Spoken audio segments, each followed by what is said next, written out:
The future is known. The bones know all. They know everything. And they know what you've been doing in there too, boy. You better watch out.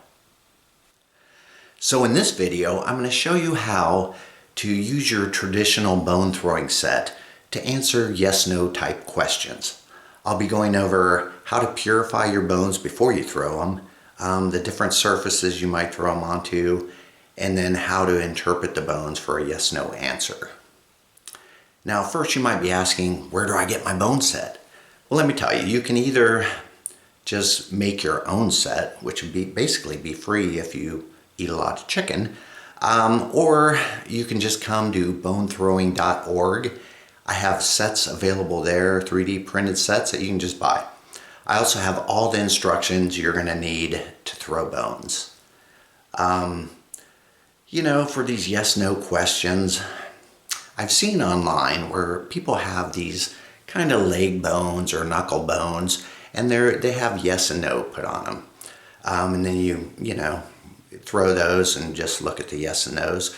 But to me, that's not a really good method because with bones, they're not symmetrical and they'll kind of turn one way or the other more often.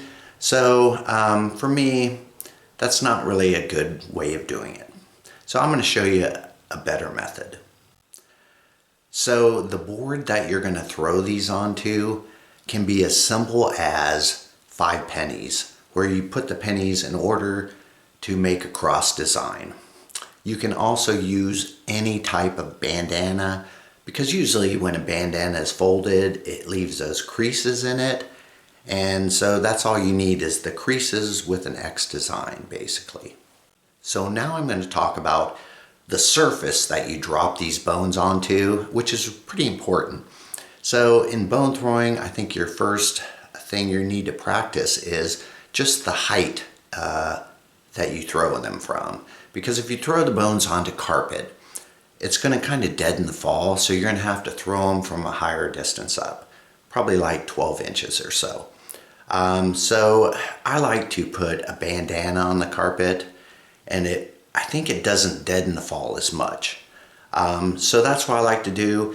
Now, if you went on a hard surface like a table and you threw them from 12 inches up, boy, those bones are just going to scatter everywhere. So you really have to practice on your distance that you're throwing these bones, just depending on your surface. So if you're throwing on a table, you definitely want some kind of throwing cloth on the table to kind of deaden the fall a little bit.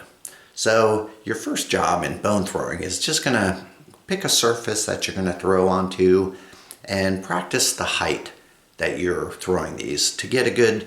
You want them to disperse, you know, you don't want the bones flying everywhere, and you don't want to drop them where they just, boom, all come into one pile. So practice on that first. All right, when I'm throwing the bones onto like carpet like this, you know, this is 12 inches off the ground, and I'll show you how that does. But usually what I find is the carpet is so soft, the bones just kind of, you know, sit in one little spot there. And so that's not a good throw right there. So we'll try that again. And so this is, let's see here, 12 inches. You know, again, they're kind of clumped right here.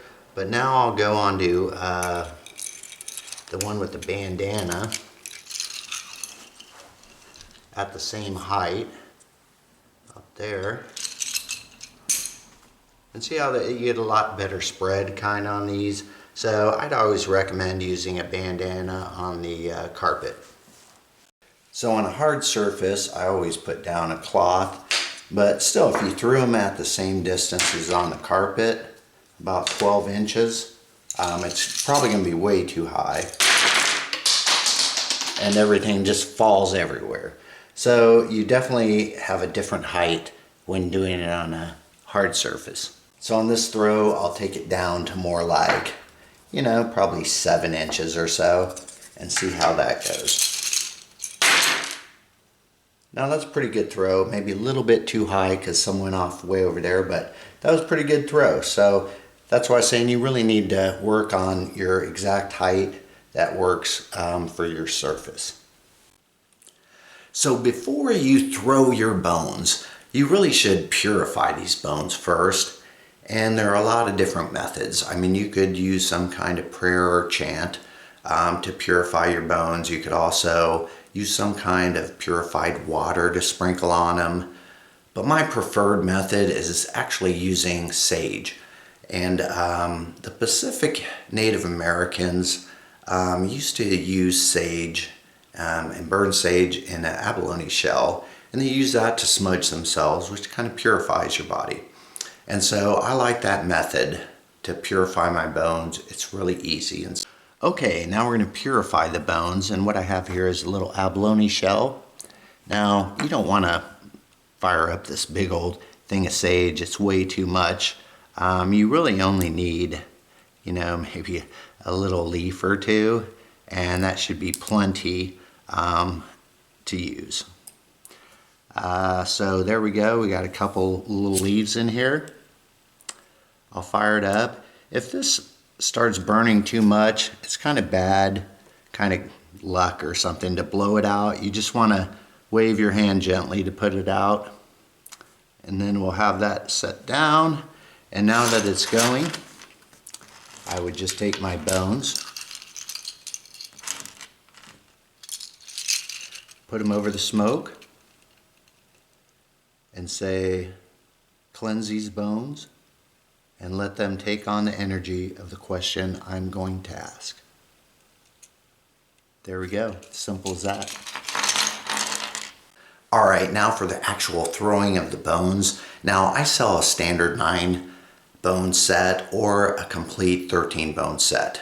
So really the more bones you have in a yes no answer is really going to help out, because otherwise if you only use 9, a lot of them hit the line and you don't really get decisive results. So I would recommend using more bones when possible.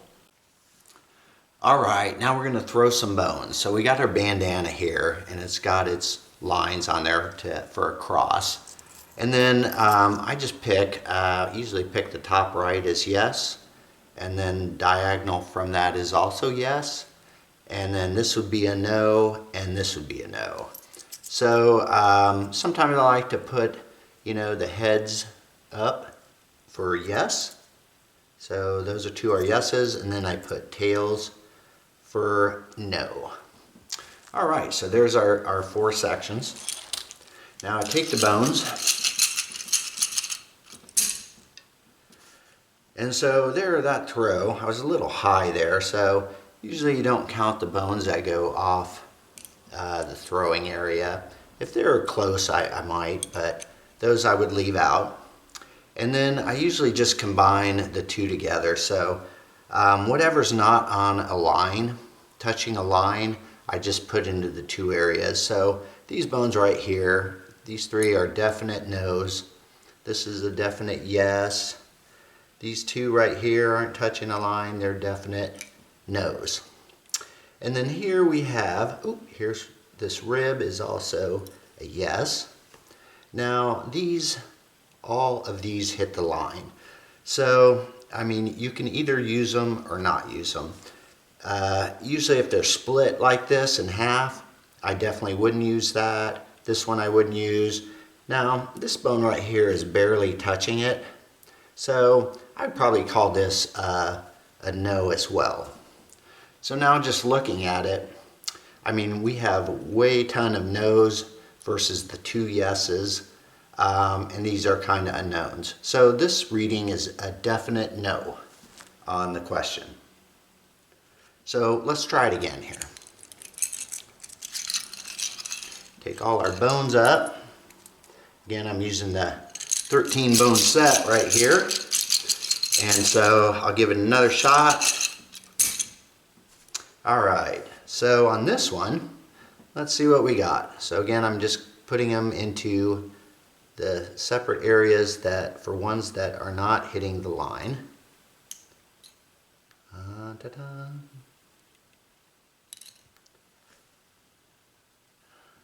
It's definitely there. So there we go.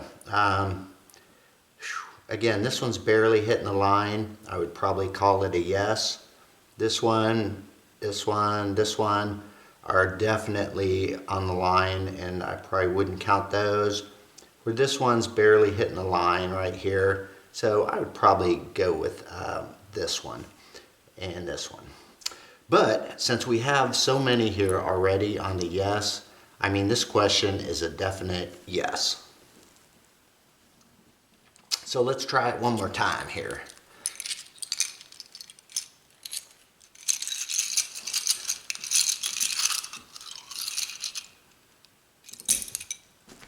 Now I was kind of high that time. I wanted to redo that one, because that really wasn't a good throw.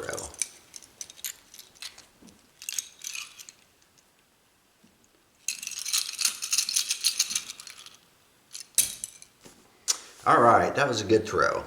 So we'll again separate them out. These threes are yeses. A no, this is a no, this is a no.